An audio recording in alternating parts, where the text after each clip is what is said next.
You know we love spooky things. This is why we fell in love with Michigan-based Lynn B Designs. When I popped the pumpkin spice all the things wax melt into my burner, my home was filled with the delicious buttery scent. Plus, there's the wide variety of gorgeous nail polishes with themes like Hocus Pocus and Pleasant Peninsula. All products are vegan and cruelty-free, and you can find monthly sales on Facebook and Instagram at Lynn B Designs. Head to lynbdesigns.store today. Again, that's LYNB designs.store. We love them. We love you. It's great nail polish. It's the best I've ever used. Thanks! Michiganders can be a superstitious bunch. We find all sorts of reasons to explain the world around us, sometimes pulling from science, sometimes tradition, and sometimes from our imaginations. What happens when we can't readily explain our experiences? And what happens when a ghost story gets out of hand? Do these legends stem entirely from fantasy? Or are people seeing things no one can truly explain? I'm Krista K. Coburn. And I'm Kay Gray. Welcome to Haunted Mitten.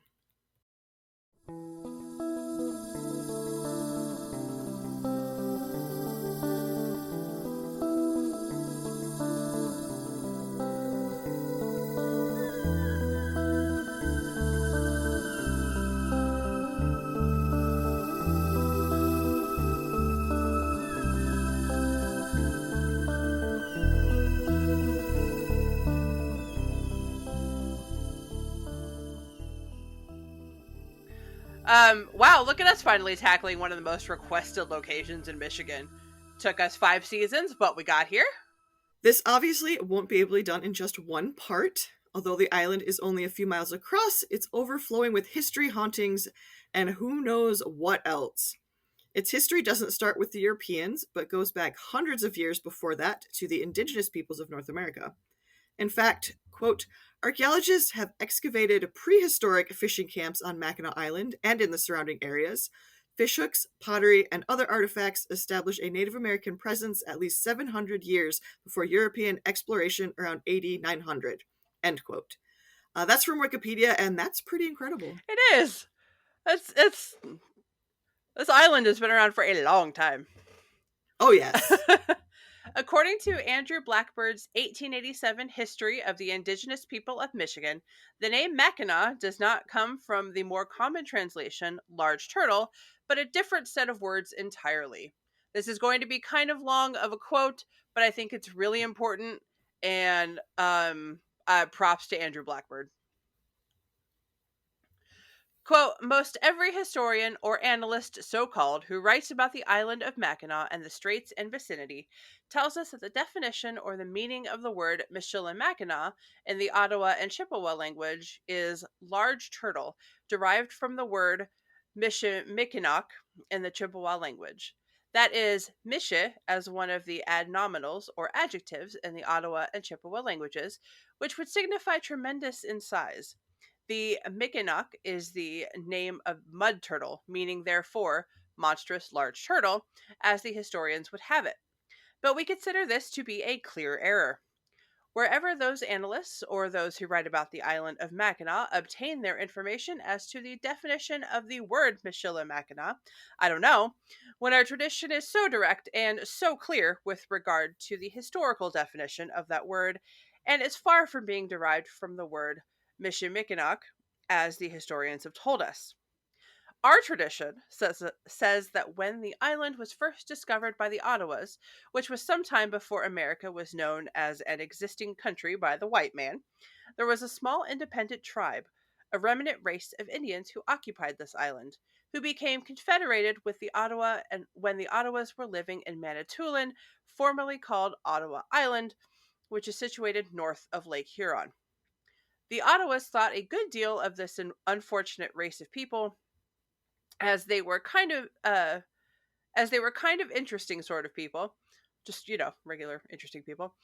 But unfortunately, they had most powerful enemies, who every now and then would come among them to make war with them. Their enemies were of the Iroquois of New York.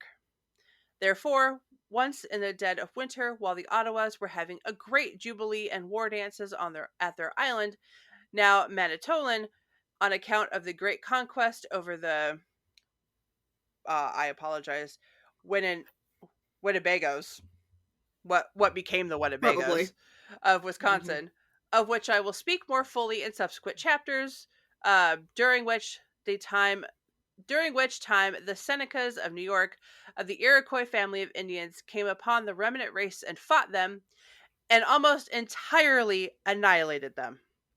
But 2 escaped to tell the story, who effected their escape by flight and hiding in one of the natural caves on the island, and therefore that was the end of this race. And according to our understanding and traditions, the tribal name of those disastrous people was Michilimackinac, which is still existing to this day as a monument of their former existence. For the Ottawas and Chippewas named this little island Michilimackinac for memorial sake of those former Confederates, which word is the locative case of the Indian noun. I just see big words and I just get scared. Michilimackinac. Therefore, we contend this is properly where the name Michilimackinac is originated. That does make way more sense. The amount of sass in Andrew Blackbird's writing is life-giving. He is so sassy about it. He's like, oh, you thought it meant like big old turtle? No, not even close, friends. Sorry, white people. Yeah, but I just love the way that Andrew Blackbird just tells it like it is. And it's like, no, white people, this is not, you got it wrong. Yeah, I like how in I'm not just Michigan's past, but I'm more familiar with Michigan's past. Historians really didn't think to just ask the local tribes. Yeah. They're trying to puzzle out what this word means. It's like, how about you ask someone who speaks the language and whose people have been living here for centuries? I know. Like, no, did it even occur to you to ask? Okay. No, we'll just figure it out on our own. It's fine. Yeah. I mean, it's. I feel like maybe it's a non-European thing as well, but it's definitely a European thing because they did the same thing over in Europe. Oh yeah. No, they're never going to ask the Celts what that meant. Yeah, I've because Greg is Polish descent and he's been looking into his Polish history, I guess, and customs and things. Yeah. I've been coming across a lot of Slavic folklore and other things, and there are things there too where this woman who's Polish said, "Oh yeah, this is what most people say, but if you just look at the translation in Polish, this is what it actually means." And Polish is not a dead language by any stretch. No. That's really Russian, funny. not a dead language. Like it's hilarious. 'Cause I'm like, these are, maybe they're a little evolved from where it was hundreds of years ago. But I mean, that's like saying, oh man, we can't figure out what this Latin word is. Well, how about you look at, I don't know, French, Italian, Spanish. Yeah. Like Romanian, all of the Romance languages, right. And maybe you can figure it out. Yeah, maybe that will tell you. No, you're just gonna parse it out on your own. Hey, all right. Yeah, they seem to do this for all non-Western European languages. Yeah, pretty much. So that was a long read, but no, that was well worth it. And it was nice to hear it in his own perfect way of wording I just things. didn't think there was any way to cut any of that out, and that's also like the history of the island, right? Like these people, and that would make sense. There are caves. I mean, there's the Skull Cave. Skull Cave, yeah. That has lots of stories about people hiding in it, so it fits in with other stories I know of the island. Like, it makes perfect sense. Yeah. If you know anything about the history of that area, it makes perfect sense. And also that they tend to, people in general, I don't think it's unique to Native Americans, but I certainly know that in Michigan, they name places after the people who used to live there. Right. And we certainly did that as white people. I mean, a lot of these names I recognize. Seneca. Yeah. Like, I recognize these names as places. Yes. Yeah, absolutely. And yeah, the Native Americans did the same thing. Yep. They wanted Allegedly, to remember. Saginaw means where the Snooks lived. Yeah. They wanted to remember this people, and this is where they lived, and so it's so every time, it's a way of honoring them. Yeah. And then there's Iroquois Point, was that it? Oh, yes. Yeah, there is in Iroquois Point. the lighthouse Yes. episode Yeah. where we killed all those guys. Well, It was a yeah. way of it was a way of memorializing them. Sure. Yeah, Anyway. yeah. Now of course in, well, I will say English. It became Mackinac. It does have the C at the end. Thank you. It's not Mackinac. If you're from Michigan, you probably know this. Right. That is from the French because they called it Michilimackinac, Yeah. like the fort that stands near the bridge near the top of the Lower Peninsula. If you've been, fun times. I know, it's really The cool. it's fun. Yeah, I love it's that neat. fort. Don't they do a Halloween thing too? Yes, they do a Halloween thing now, and I want to go. Yeah. Oh man, that'd be fun. That'd be really fun. The British, as is their way, shortened the name to Mackinac. They can't and say kept that the, full kept word. the C. They kept the C. Good job. And then, of course, we've been stuck with that ever since. Yep. Though it would be fun to make people try to say the whole thing. It really I would. need someone to sit down and be like, here's how vowels work in Ottawa and Yeah. the different, yeah, Does Duolingo the have different local tribes. Does Duolingo have that? I don't think so. Dang it. Because as long as you break down things into syllables for me, I'm good to go. I studied Japanese. I know how that works. Right. So, yeah, break it down into syllables for me. Tell me how your vowels work, and I should be be okay. pretty strong with that. Yeah. Yeah. I have found places online to study, which I want to do. Yeah, I'm really glad we've been saying the name of this massacred tribe and giving it such a lovely name as Big Turtle. But, hey, good to memorialize. We don't know much about them. Clearly, this island has been excavated for centuries, honestly, probably at this point. Yeah. So, even if most people don't know the origin of the name, the tribe gets to continue to be spoken of into the future. Exactly. They will be remembered essentially forever. Yes. Even if people don't really know what they're saying. Like, their names. I think it's important. I do this when I go to cemeteries. If you've ever noticed, I will just start saying people's names out loud.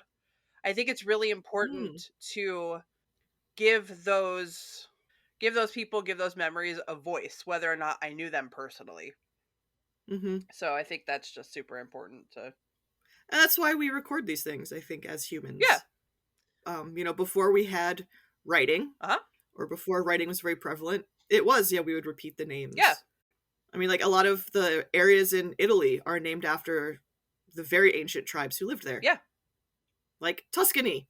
Perfect example. Yeah. Yeah, it's just, I think memorialization is super important to humans and for history. So I think it's awesome that even if most people don't know the actual origin of Mackinac, we still speak these people's title and name every day. Right. Yeah. It's evolved with humanity, but they are still being memorialized. Yeah. All right. So the Europeans arrived to the island probably around the 1630s, starting with French traveler and trader Jean Nicolet. The Straits of Mackinac have long been central to trade in the region, and the French and British made use of them as well. Jesuit priest Claude Dablon founded a mission for the Native Americans on the island in 1670 and was succeeded by a much more well-known Jesuit priest, Jacques Marquette. Very much well-known. Yeah. Oh, look, everything is named after him. Who moved the whole operation to St. Ignace. The British took the island after the French and Indian War and decided it was a perfect place for their new fort, which they built in 1780. It is a great spot for a fort, too. Like, you can see everything. Yeah, you can see the whole straits. You're so protected on this little island. Like, this is a really easily defensible place. You can see, just miles and miles and miles. Yeah, if the bridge weren't there, you could just see all of that water. Yeah. It's impressive. So, per Wikipedia, quote, during the War of 1812, the British captured the fort in the Siege of Fort Mackinac, the first battle of the conflict. The Americans were caught by surprise, not knowing that the war had been declared. End quote. Yeah. It's a little remote. When you're a small island in the middle of two large lakes, only accessible by ship, tend to be left out of the news. Oh, Especially shit, given, what? When you factor in weather and time of year and things, yeah. Mhm. So the Americans tried to recapture Mackinac in 1814, but failed. As we said, it's an island in the middle of essentially a sea. Yep. Very easily defended. It took the signing of the Treaty of Ghent for the U.S. to regain the fort and the island. Fort Holmes, as it was now known, was used as a prison for Confederate sympathizers during the Civil War. Again, very remote. Yeah. Because, and we won't stop shouting this from the rafters until everyone in Michigan remembers that we were part of the Union. Look at you, West Michigan. You know who you are. And, You know. Northern Michigan and parts of Southern Michigan. Yeah, like, I remember learning some of how integral Michigan was in school. Yeah. We studied Michigan history in 4th grade. And I have talked to other Michiganders. They said the same thing. Something about 4th grade. Yeah. That's when we did California too. Okay. Yeah. So yeah, 4th grade, we learn state history.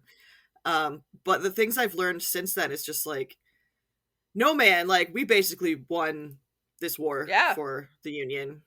Like, if it weren't for Michigan, the Union very easily could have lost. You're welcome. I mean, like, didn't Lincoln say thank God for Michigan? Oh yeah, Michigan troops were the first ones to show up. Yeah. Like, I'm not sure if war had been declared. Oh, what? And We're going to war? right there.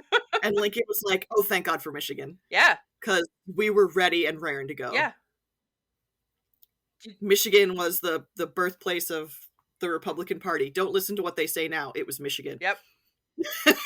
It was Jackson, Michigan. Yeah. Funny, because Jackson was very pro-slavery. But Yep. Jackson, Michigan was the birthplace of the Party of Lincoln. Yep. Yeah.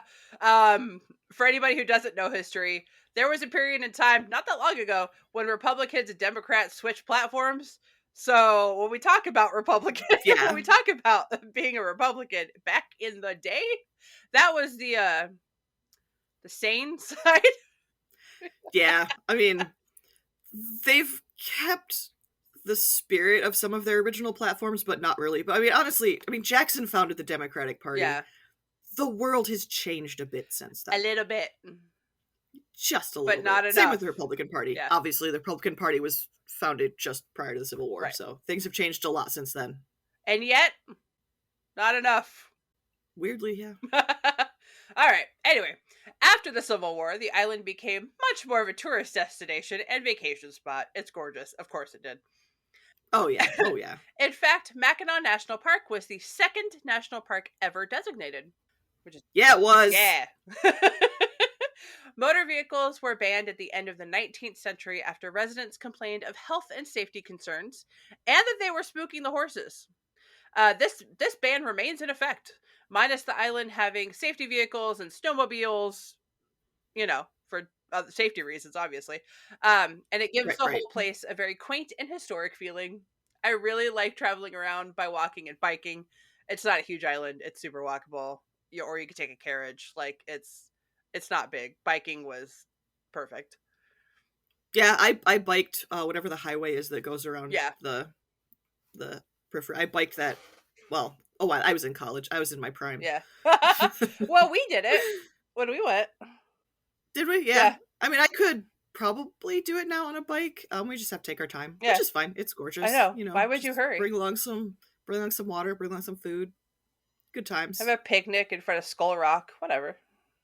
Yeah. Or Skull Cave. Yeah. I like taking the buggies too. Yeah. But I don't like horses, which is why I'm in the buggy, not on the horse. It was really weird. Do you remember, I don't know, a number of years ago, I think it was Mike Pence visited the island? Yes. And they brought his motorcade, and seeing the pictures was like trippy. It was weird.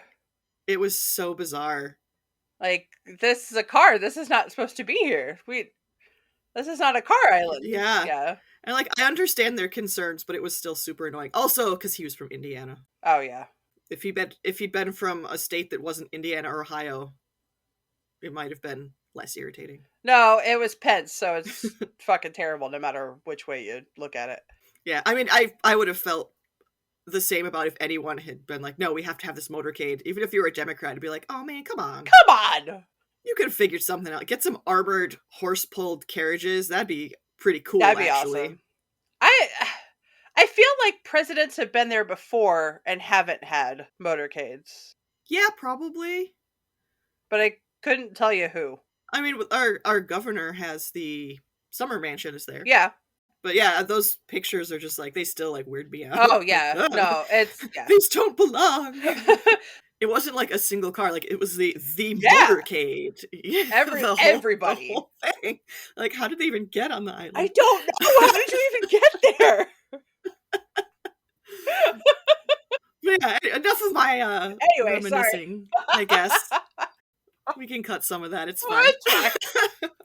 We'll see I'm what sure I other can do. listeners too are like, yeah, that was weird. Yeah. Or others have never been there and they're just like, wow, these people are weird. These people are strange. We know. Yeah.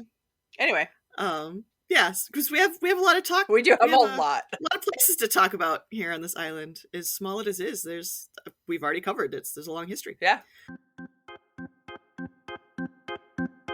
And now, a word from our sponsors. A huge thank you to Chapters Tea and Coffee for sponsoring us this season. Their robust coffee and flavorful teas are keeping us going this busy spooky season. The Raven's Roast coffee is perfectly roasted, incredibly smooth, and when I handed the first cup to my husband, he took a sip and a look of pure bliss came over him. Krista and her husband made the Dream Within a Dream tea before bed, and they loved the well-balanced flavor and calming warmth of it. There are so many reasons to enjoy this brand.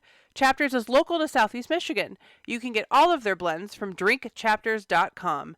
And they donate 5% of their net profits to Active Minds, the national leader for young adult mental health advocacy and suicide prevention. You'll fall in love with the art, the blends, the bookmarks. Do not wait to get your hands on these blends.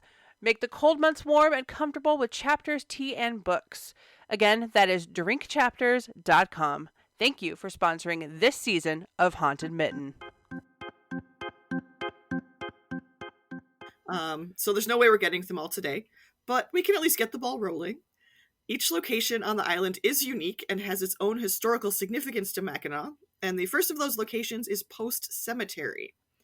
The Mackinac Island Tourism website has a little information on Post's history. Quote, the Post Cemetery is the final resting place for Fort Mackinac soldiers, their families, and local officials.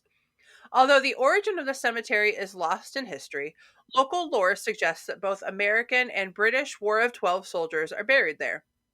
Known burials include Ignatius Goldhofer? Wow, that's a fantastic name. I know! A Civil War veteran who came to Fort Mackinac in 1869. He was buried in the Post Cemetery by his wife and children when he died 3 years later. Other burials include Edward Biddle, who served as sheriff, and we'll talk about him later, village president and surveyor in the mid-19th century. He was a huge player in Mackinac yes, politics and economy and stuff. And the 1880s burial of Josiah and Isabel Cowes, the infant children of Lieutenant Calvin and Mary Cowles, whom we will talk about later as well. Yeah, I recognize those names. Yeah. Now. Also Biddle. Yes. Because yeah. There is plenty of spooky activity here to go around. Is a cemetery. Come on. Joan St. John, in her book Mists of Mackinac, Forgotten Folklore, Fantasy, and Phenomena, says that at the graves of the children of Lieutenant Calvin Cowles and his wife Mary, Isabel, and Josiah, a woman in a long dress has been seen weeping. St. John felt the strong presence of a woman, and she spoke to her. The woman identified herself as Mary, and she blamed her husband Calvin for the death of the children. She'd never wanted to move to the island. It was her husband's decision to advance his career. Sometimes the children can also be heard wailing. Phantom horses are seen and heard at the crossroads that leads to Post and 2 other cemeteries. The 2 other cemeteries, because an island that is 4.35 square miles has more than one, are St. Anne's and Mackinac Island cemeteries. They're all next to each other, which is convenient. The legend of the phantom horses that are seen and heard come from an old tale about the archway to St. Anne's being built incorrectly. The architect accounted for the carriages and hearses needing to enter and exit, but not the drivers that sat atop the vehicles. One driver either didn't know or forgot, and, well, his body made it under the arch anyway. No telling how much of that story is true, but whoops. Yeah, I feel like that is not enough to knock your head off. You'd have to be going pretty You darn would- fast. Like, you'd have to be going really fast, right? Yeah. Like, We are speeding out of that cemetery. Gotta go. the horses got spooked or something. I don't know. Yeah, that Yeah. So that's why that it's I just rumor, but it's. yeah, it's a fun story. I was like, it's Oh, kind of funny. yeah. And then you could talk about the headless coachman of Mackinac Island. That could lead to all Exactly. kinds of other fun stories. Exactly. But St. Anne's and Mackinac Island cemeteries have their fair share of stories as well. St. Anne's was originally next to St. Anne's Catholic Church, but as the population grew, you probably know where this is going, the cemetery needed to be moved. According to MackinacIsland.org, it was established in 1924, although it contains a grave from 1833, the occupant of which we'll be talking about later. There are two legends associated with this cemetery and the church for which it was named. The first comes to us from Joan St. John. A ghostly woman in a blue dress and a macabre funeral procession, in quotes, haunt the grounds. St. John did not encounter any spirits, only an overwhelming sense of, quote, sadness and waiting. Sure. Yeah. I mean, I guess that makes sense if you're waiting for the end times. Sure. Yeah. The second legend involves the church and a famous burial disturbed, as told by MackinacIsland.org. Quote, one prominent early Catholic on Mackinac Island is actually buried inside St. Anne's Church. At her request, pioneering Mackinac Island fur trader Magdalene Laframboise was buried beneath the church altar when she died in 1846. However, Woo, La Framboise! yeah, I know, it's like, oh, She was familiar. awesome. However, when the church underwent a renovation in the mid-20th century, her remains were moved to a grave in the adjacent churchyard. Legend has it that the church's steeple began to tilt at that time and gradually leaned more and more. When the church reinterred La Framboise's remains in a crypt in the church basement in 2013, the steeple stopped moving, although it's still off-center to this day. End quote. Sure, why not? She said, "You're burying me in this church, and if you move me, I will tilt the hell out of your steeple." Yeah, I will move the church. She was a powerful lady, so you know what? I believe it. Right? She was a badass. We're not going to talk about her in these specific episodes. I left, like, in doing the research for this, I had to leave out so much stuff, or else our entire season would be about Mackinac Island. Yeah, like she was awesome. So perhaps we will talk about her later. Mackinac Island Cemetery is the island's Protestant cemetery and was created once more people started moving to the island, and they needed more than just a Catholic churchyard. God forbid they be buried together. Yeah. No. You don't mix that. God hates that. Yeah. Looks at Catholic husbands. What? So, other than the spectral horses mentioned earlier, the only ghostly experience we could find comes from Joan St. John's book, Mists of Mackinac, which is a pretty fun book if you want to read it. It's fun, yeah. In it, St. John writes about an encounter with the spirit of a native woman who was buried there. The woman told her that many native women had married soldiers, not always by choice, which I would believe. Their lives were hard because they were expected to dress and act like white women who did not associate with them. Thus, learning their ways was difficult. She did not like the clothes, language, or how she was expected to behave. I would not either.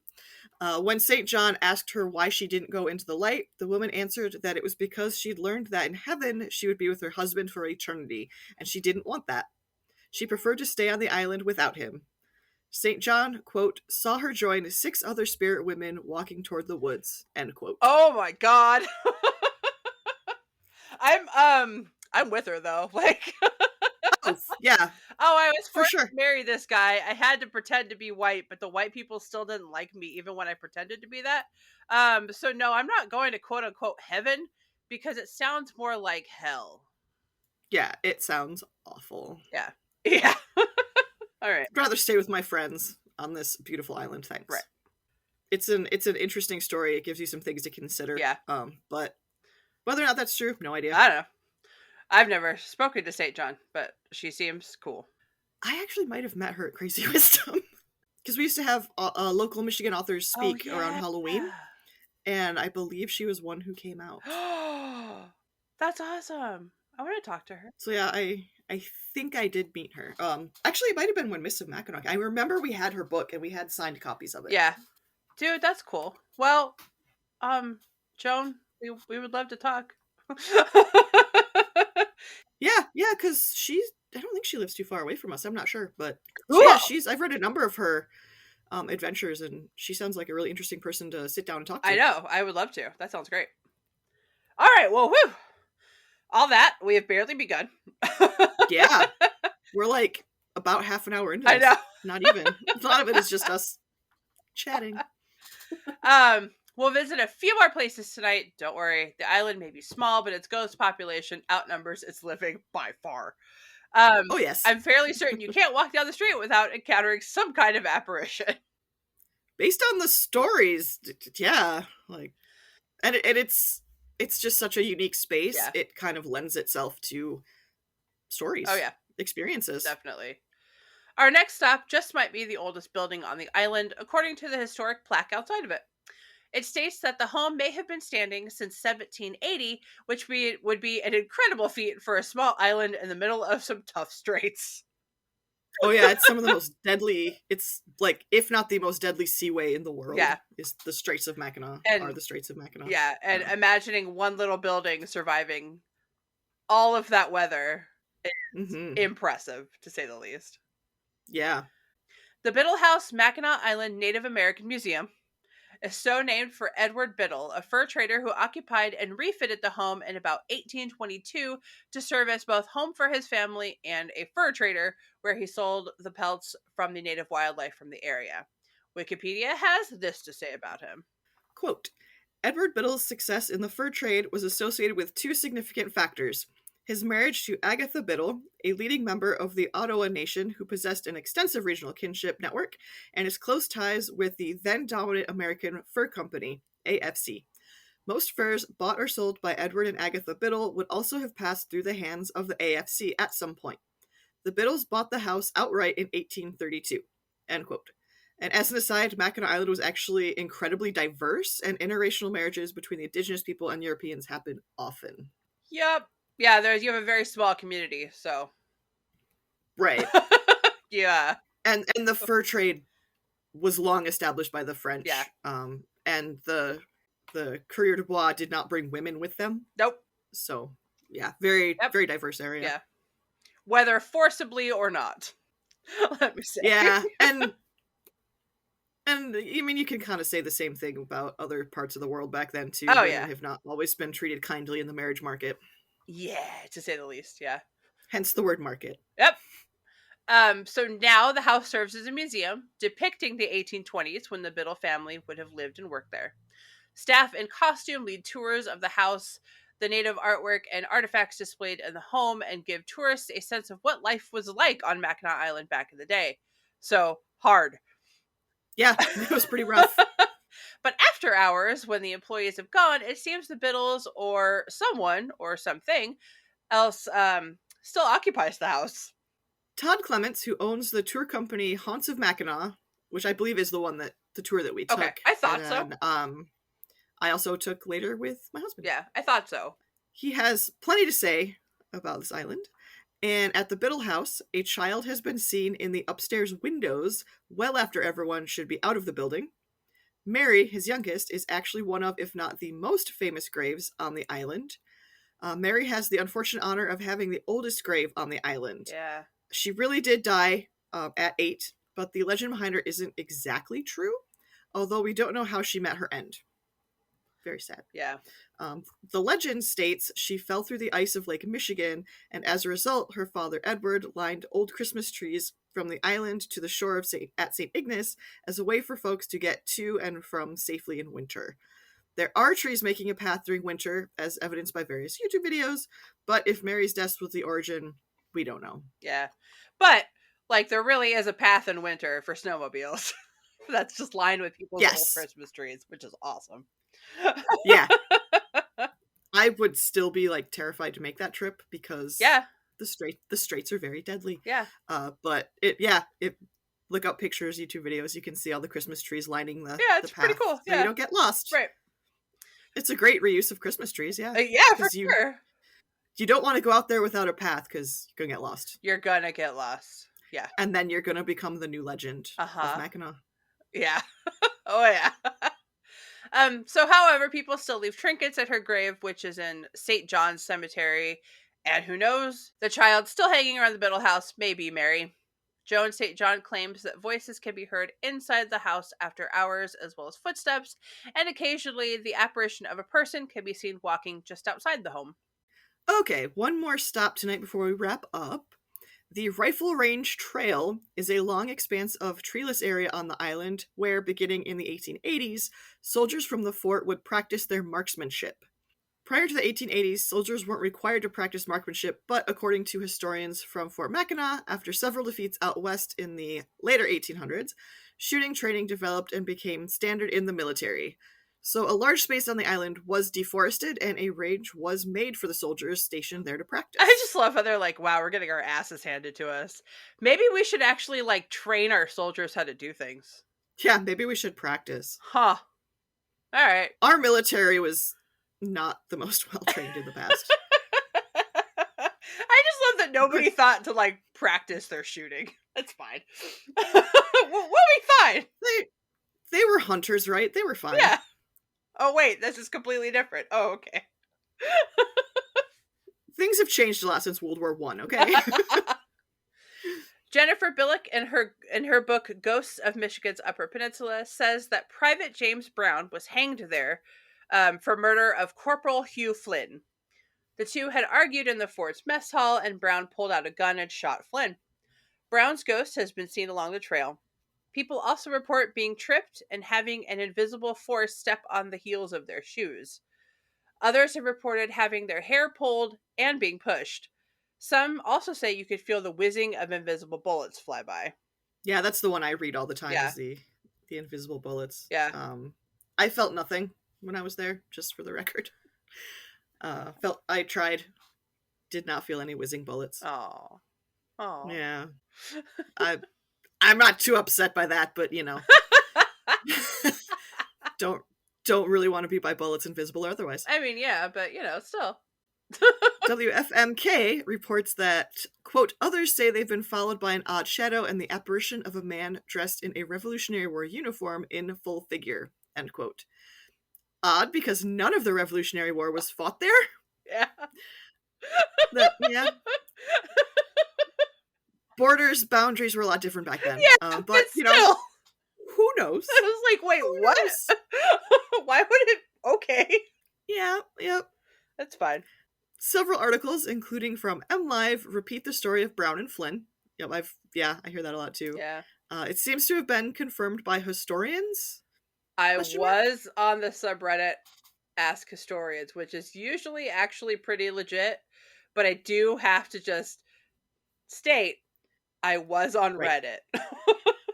Right.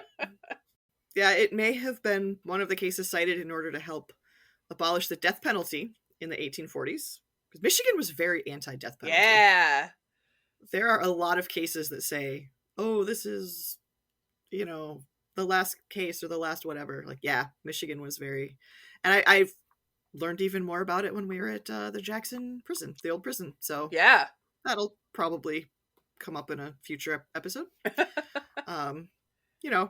Us, we like to find as much truth in the history as possible. Yep, that's what we do. It's my favorite part. I know. That's why I usually let you do it.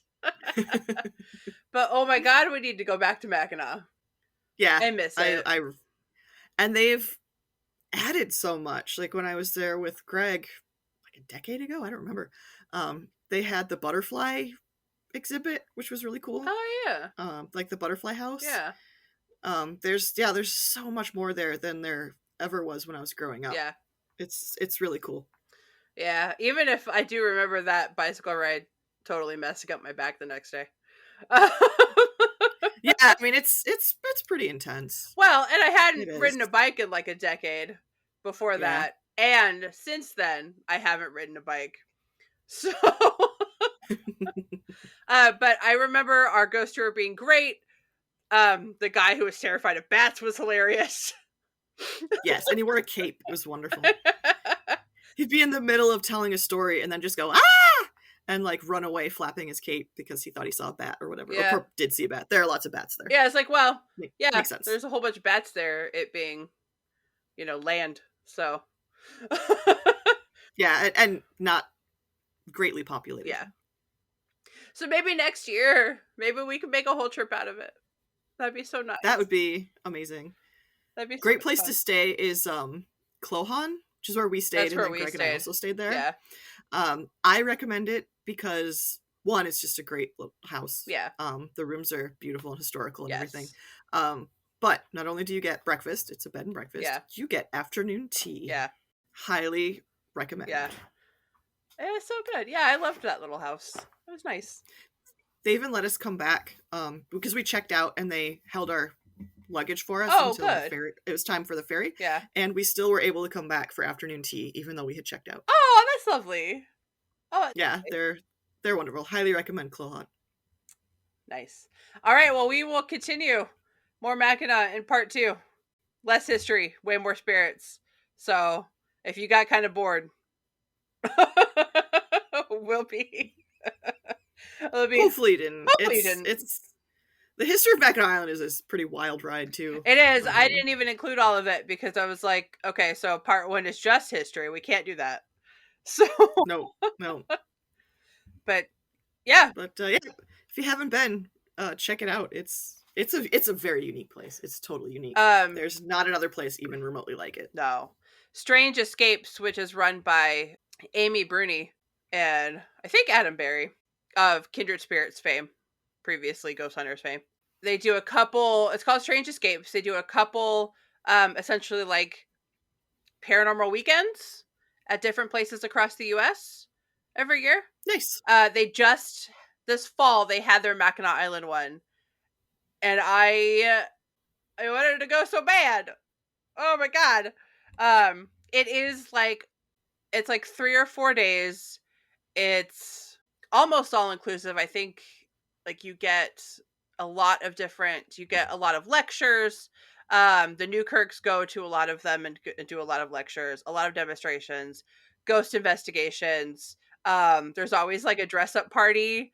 So it is expensive. I think per person it is like $1,000.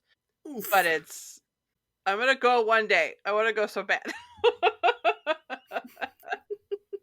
Anyway, we'll continue in part 2. I hope you enjoyed. Here's all of our stuff. Krista, go. Let's see. We've got social media is at Haunted Mitten. And we're on Instagram, Twitter, Facebook, and Blue Sky. We are on Blue Sky. I don't post a lot to Blue Sky because I haven't found a lot of folks worth following yet, but I'm working on it. I follow so many people on Blue Sky. I do. I am in the same places at Krista K. Coburn. K is in the same places at K Gray Writes, just the letter K and Gray Writes. Yep. Our website is hauntedmitten.com with merch. There's a link up there. We have Patreon. It is $1 to $3 a month. Gets you live shows, true crime episodes, ghost stories. We'll be doing listener emails and more. You might get my weird little doodles. My husband and I like to check out weird locations, cemeteries, places of hauntings. Yeah. So I usually will do a summary of the trip and post pictures and things up there. Yeah. If anybody is interested, I'm happy to post like the raw audio from investigations and whatnot. If you want to listen in on us investigating some places. Yeah. Help us find some EVPs. I loved going to cemeteries and just sitting there with an audio recorder and asking questions. So those can go on there too if you're interested. It's cool. We're adding more and more stuff, and yeah, we're gonna start doing listener emails. So yeah, because we've been receiving quite a few, which is awesome. Which has been great, and we want more.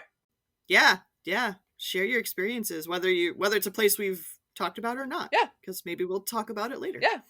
And a huge thank you to our sponsors this season, Lynn B Designs and Chapters Tea and Coffee. Thank you. You make our live shows and all of the cool stuff that we have to hand out possible. So I am literally drinking some coffee right now. Yeah, from no, Kathy. that's what we made this morning. Yeah. Was Chapter's coffee. Weirdly, I'm actually drinking coffee, guys. I know. This is That's everyone. This is nuts. that's how good this coffee is. Krista is drinking Yeah. Yeah. I'll probably have the tea later. it. Afternoon tea. And I will have more coffee. All right, friends. As always, happy haunting. We're back here to talk to you about Lynn B Designs. Not only do they have the best nail polish to rival even those most expensive nail polishes you see on Instagram, but they have stickers, wax melts, shirts, everything cute and adorable and definitely ready for this fall season. So be sure to check out this vegan, cruelty-free brand. You will love them as much as we do. Check out Lynn B Designs monthly sales. They are fantastic. I am going to go look at some right now. Thanks.